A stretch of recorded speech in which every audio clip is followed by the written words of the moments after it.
ఆదికాండము 7వ అధ్యాయము. ఈ తరము వారిలో నీవే నా ఎదుట నీతిమంతుడువై ఉండుట చూచితిని గనుక నీవును నీ ఇంటి వారును ఓడలో ప్రవేశించుడు. పవిత్ర జంతువులలో ప్రతి జాతి పోతులు 7, పెంటులు 7, పవిత్రములు కాని జంతువులలో ప్రతి జాతి పోతును పెంటియు 2, ఆకాశ పక్షులను ప్రతి జాతి మగవి 7, ఆడవి 7, నీవు భూమి అంతటి మీద సంతతిని జీవముతో కాపాడినట్లు నీ యొద్ద ఉంచుకును.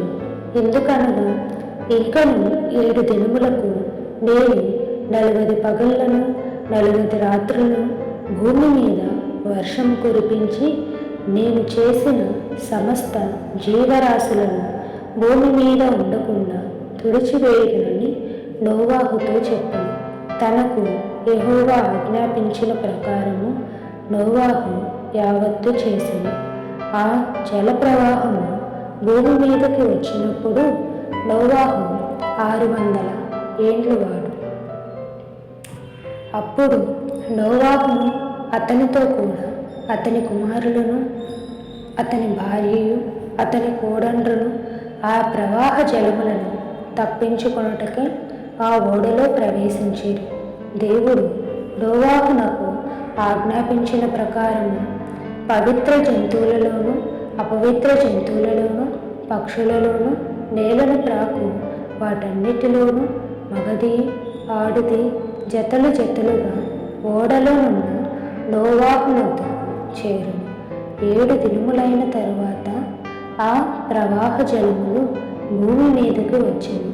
నోవాహు వయసు యొక్క 600 సంవత్సరములు 2వ నెల 17వ దినమున మహాగాధ జలముల ఊటలన్నీ ఆ దినమందే విడబడెను. ఆకాశపు తూములు విప్పబడెను. 40 పగళ్లను 40 రాత్రులను ప్రచండ వర్షము భూమి మీదకి కురిసెను. ఆ దినమందే నోవాహును నోవాహు కుమారులను షేమును హామును యాపేతును నోవాహు భార్యయు వారితో కూడా అతని 3 కోడండ్రును ఆ ఓడలో ప్రవేశించిరి. వేరే కాదు, ఆయా జాతుల ప్రకారము ప్రతి మృగమును, ఆయా జాతుల ప్రకారము ప్రతి పశువును, ఆయా జాతుల ప్రకారము నేల మీద ప్రాకు ప్రతి పురుగును, ఆయా జాతుల ప్రకారము ప్రతి పక్షియు, నానా విధములైన రెక్కలు గల ప్రతి పిట్టయు ప్రవేశించును. జీవాత్మ గల సమస్త శరీరులను రెండేసి ఓడలోనున్న నోవాహునొద్ద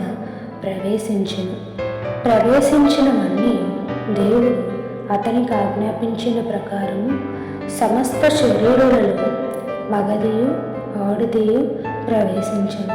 అప్పుడు యెహోవా ఓడను అతని మూసివేసెను. ఆ జలప్రవాహము 40 దినములు భూమి మీద ఉండగా జలములు విస్తరించి ఓడను తేల చేసినందున అది భూమి మీద నుండి పైకి లేచెను. జలములు భూమి మీద ప్రచండముగా ప్రబలి మిక్కిలి విస్తరించినప్పుడు ఓడ నీళ్ల మీద నడిచెను. ఆ ప్రచండ జలములు భూమి మీద అత్యధికముగా ప్రబలినందున ఆకాశమంతటి క్రిందనున్న గొప్ప పర్వతములన్నీ మునిగిపోయెను. 15 మూరల ఎత్తున నీళ్లు ప్రచండముగా ప్రబలెను గనుక పర్వతములు మునిగిపోయెను.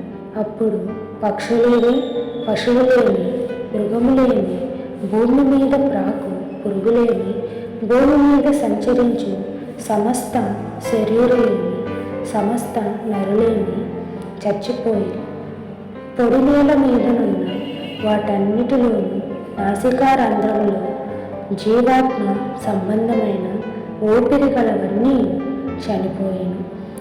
నరులతో కూడా పశువులను పురుగులను ఆకాశ పక్షులను నేల మీద ఉన్న జీవరాశులన్నీ తుడిచివేయబడెను.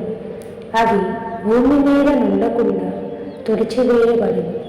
నోవాహును అతనితో కూడా ఆ ఓడలోనున్నవన్నీ మాత్రము మిగిలి ఉండెను. 120 దినముల వరకు నీళ్లు భూమి మీద ప్రచండముగా ప్రబలెను.